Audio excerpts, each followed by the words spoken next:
की सत्ता को उखाड़ नहीं फेंकोगे तब तक ऐसे ही जुल्म होता रहेगा। सत्ता बदलेगी तो व्यवस्था बदलेगी। शिक्षा पर पूरा का पूरा कब्जा मनुवादियों का है और जब तक आप इनको उखाड़ नहीं फेंकोगे तब तक यहाँ पर जुल्म होता रहेगा। जुल्म की उम्र कम नहीं हो सकती। जुल्म कहाँ से आया? जुल्म जाति में से आया। जब तक जाति रहेगी तब तक यहाँ जुल्म रहेगा। वक्ते जिहाद है सभी रक्स का नहीं, हो खून का कतरा किसी के अस्र का नहीं, बुलावा सरफरोशों का हुआ आज फिर, है मैदान जानदारों का मर्जी इसका नहीं। तुमको बलिदान देने की जरूरत है, तुमको आहुति देने की जरूरत है, तुमको कुर्बान होने की जरूरत है। जितेंद्र मेघवाल को मूंछ रखने पे मार दिया जाता है, इंद्र मेघवाल को पानी पीते पे कत्ल कर दिया जाता है। हमने कहा ऐसे जुल्म कब तक होता रहेगा? हमने उसका विरोध किया तो वहां पर गोलियां चलने लगी। हमारे सर में 172 टांके हैं, लेकिन हमने उसका बदला गोली का जवाब गोली से दिया। हमारी तरफ एक मर गया, उधर 2 मर गए। हमने कहा फैसला हो गया, उसके बाद जुल्म नहीं हुआ। हमने कहा मैं जीवन में शादी नहीं करूंगा, मैं जीवन में प्रोफेसर नहीं बनूंगा, मैं जीवन में IAS नहीं बनूंगा। मैं अपने उन लोगों को जगाने का काम करूंगा जो लोग भूखे नंगे लोग हैं, जिन पर जुल्म होता है। मैं शिक्षा के लिए काम करूंगा, मैं स्वास्थ्य के लिए काम करूंगा। ये बेईमान लोग, मीडिया जो यहाँ का हरामखोर है, जो मनुवादी मीडिया है, वो तुम्हारी एक बात को लोगों तक नहीं पहुंचाएगा। लेकिन यदि यहाँ किसी मनुवादी का कुत्ता मर जाता है तो उसकी आवाज पहुंचाएगा। भैंस खो जाती है तो भैंस की आवाज पहुंचाएगा। कोई बिल्ली खो जाती है तो बिल्ली की आवाज पहुंचाएगा। मंत्री जी की बिल्ली खो गई है, उसको तुरंत पता लगाया जाए और तुरंत बिल्ली को पकड़ के घर पे ले आएंगे। भैंस खो जाती है, लेकिन हम लोग चिल्लाते हैं क्योंकि हमारी व्यवस्था नहीं है, हमारा कोई भी न्यायपालिका नहीं है। न्यायपालिका में RSS के लोगों ने कब्जा कर लिया है। मुसलमान पर जुल्म हो रहा है, दलित पर जुल्म हो रहा है, बैकवर्ड पर जुल्म हो रहा है, OBC पर जुल्म हो रहा है, आदिवासियों की बहन बेटियों की अस्मतें लूटी जा रही हैं। ये जुल्म क्यों होता है? जातिवाद का व्यवहार क्यों होता है? हमारे बच्चों को क्यों मारा जाता है? हमारी बहन बेटियों के साथ बलात्कार क्यों होता है? इसका कारण कभी आपने सोचा? तुम कितने भी नारे लगाते रहे ना, डॉक्टर अंबेडकर ने कहा था ये संविधान बहुत अच्छा है, लेकिन इसे इम्प्लीमेंट नहीं किया गया तो मेरे लिए ये 2 कौड़ी का है। मैं आपको बता दूं, ये नारे लगाने का वक्त तो है, लेकिन मैं एक बात बता दूं, जुल्म कहां से होता है। मुसलमान पर जुल्म हो रहा है, दलित पर जुल्म हो रहा है, बैकवर्ड पर जुल्म हो रहा है, OBC पर जुल्म हो रहा है, आदिवासियों की बहन बेटियों की अस्मतें लूटी जा रही हैं और उनको निर्दोष और बेगुनाहों को नक्सलाइट बना के मारा जा रहा है और मुसलमानों को देशद्रोही और तमाम तरह के उन पे आरोप लगाकर उन्हें जेल में ठूसा जा रहा है। जब कोई व्यवस्था बदलती है, जब किसी देश में परिवर्तन आता है तो सत्ता बदलती है तो व्यवस्था बदलती है। तुम क्या करोगे? RSS के लोगों ने सारे देश की व्यवस्था पर काबू कर लिया है। आपको बता दूं, 3 तरह से 4 तरह से यह देश चलता है। न्यायपालिका, कार्यपालिका, विधायिका और मीडिया जो यहाँ का हरामखोर है, जो मनुवादी मीडिया है, वो तुम्हारी एक बात को लोगों तक नहीं पहुंचाएगा। लेकिन यदि यहाँ किसी मनुवादी का कुत्ता मर जाता है तो उसकी आवाज पहुंचाएगा। भैंस खो जाती है तो भैंस की आवाज पहुंचाएगा। कोई बिल्ली खो जाती है तो बिल्ली की आवाज पहुंचाएगा।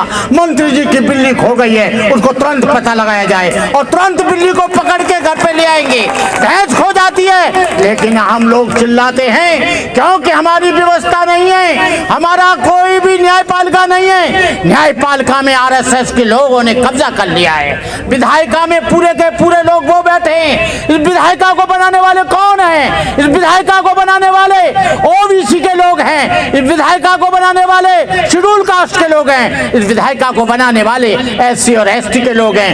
जब तक आप यहाँ की सत्ता को उखाड़ नहीं फेंकोगे तब तक ऐसे ही जुल्म होता रहेगा। सत्ता बदलेगी तो व्यवस्था बदलेगी। और 2024 के लिए आप संकल्प कर लो, आपको आंदोलन करने की आवश्यकता नहीं पड़ेगी।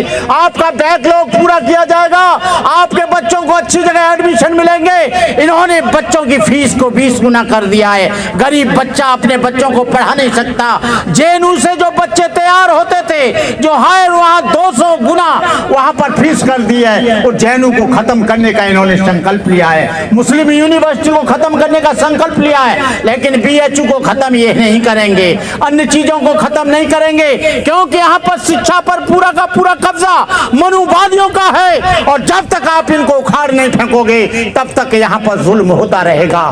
जुल्म की उम्र कम नहीं हो सकती। जुल्म कहां से आया? जुल्म जाति में से आया। जब तक जाति रहेगी तब तक यहाँ जुल्म रहेगा। जुल्म की उम्र कम नहीं होती। वक्ते जिहाद है सबे रक्स का नहीं, वक्ते जिहाद है सबे रक्स का नहीं, हो खून का कतरा किसी के अस्क का नहीं, बुलावा सरफरोशों का हुआ आज फिर है मैदान जानदारों का मर्जी इसका नहीं। तुमको बलिदान देने की जरूरत है, तुमको आहुति देने की जरूरत है, तुमको कुर्बान होने की जरूरत है। जब तक ये समाज 12 बच्चे कुर्बान हुए तो इन्होंने SC/ST एक्ट को वापस लिया। यहाँ पर रोजाना बदलाव होते हैं। विधान में हमारा संशोधन किया जा रहा है, संविधान में रोज संशोधन किया जा रहा है, लेकिन एक बिल ऐसा भी ले आओ कि जातिवाद का विरोध किया जाता है। जातिवाद का बिल एक लाओ कि कोई भी आदमी जाति नहीं लिखेगा, कोई भी शर्मा नहीं लिखेगा, कोई भी पांडे नहीं लिखेगा, लेकिन ये लाएंगे नहीं, क्योंकि उसमें इनकी मौज मस्ती है, उसमें इनका कल्याण है। मैं कहना चाहता हूं कि आप लोग जब तक ये व्यवस्था बीजेपी की रहेगी, जब तक बीजेपी की गवर्नमेंट आई है, RS के लोग हावी हो गए, हमारे बच्चों को मारा जा रहा है। जितेंद्र मेघवाल को मूंछ रखने पे मार दिया जाता है, इंद्र मेघवाल को पानी पीते पे कत्ल कर दिया जाता है, अनेकों बहनों के साथ बलात्कार किया जाता है। जब मैं पढ़ता था, जब मैं पॉलिटेक्निक में पढ़ता था, मैं कोई सीधा साधा भंते नहीं बन गया हूँ, जुल्म को सहते सहते यहाँ तक पहुँचा हूँ। आपको बता दूं, जब मैं पढ़ता था हाथरस के MG पॉलिटेक्निक में, तो वहाँ पर ढेर सारे सवर्ण लोग, मनुवादी लोग थे।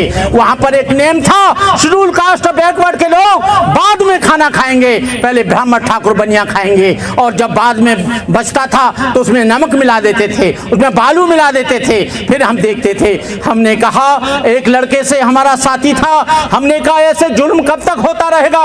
हमने उसका विरोध किया तो वहां पर गोलियां चलने लगी। हमारे सर में 172 टांके हैं, लेकिन हमने उसका बदला गोली का जवाब गोली से दिया। हमारी तरफ एक मर गया, उधर 2 मर गए। हमने कहा फैसला हो गया, उसके बाद जुल्म नहीं हुआ। हमने कहा मैं जीवन में शादी नहीं करूंगा, मैं जीवन में प्रोफेसर नहीं बनूंगा, मैं जीवन में IAS नहीं बनूंगा, मैं अपने उन लोगों को जगाने का काम करूंगा जो लोग भूखे नंगे लोग हैं, जिन पर जुल्म होता है। मैं शिक्षा के लिए काम करूंगा, मैं स्वास्थ्य के लिए काम करूंगा। ये बेईमान लोग 135 से 140 लोग बैठे हैं पार्लियामेंट में, लेकिन एक भी रिजर्व सीट से जाता है, एक भी नहीं बोलता है। ये पार्टी के एजेंडा पर बोलते हैं, रिजर्व सीट से जाते हैं। रिजर्व सीट इसलिए होती है कि जो लोगों पर, दलित शोषित पीड़ित लोगों पर, आदिवासियों पर जुल्म होता है, उसकी आवाज पार्लियामेंट में उठाएंगे। ये 2024 में आए, इनका घुटना खींच लेना, इनकी चड्डी उतार लेना, इनके कपड़े फाड़ देना, इनको अपने बीच में मत आने देना। मैं कहना चाहता हूं रितु बहन, तुमको मिलेगा इंसाफ। हम लोग आपके साथ हैं, समाज आपके साथ है। देखते हैं कैसे ये केवल अभी तो यहाँ हुआ है प्रदर्शन, पूरे देश के कोने कोने में होगा, उत्तर प्रदेश में होगा, झारखंड में होगा, हरियाणा में होगा, पंजाब में होगा, उत्तर प्रदेश में होगा, हर जगह ये आंदोलन होगा। मैं इन्हीं शब्दों के साथ आप लोग नौजवानों से मैं रियाज लेता हूं, तू इधर उधर की बात न कर, तू इधर उधर की बात न कर। ये काफिला क्यों लुटा? क्योंकि तेरा चोर और लुटेरों से था वास्ता।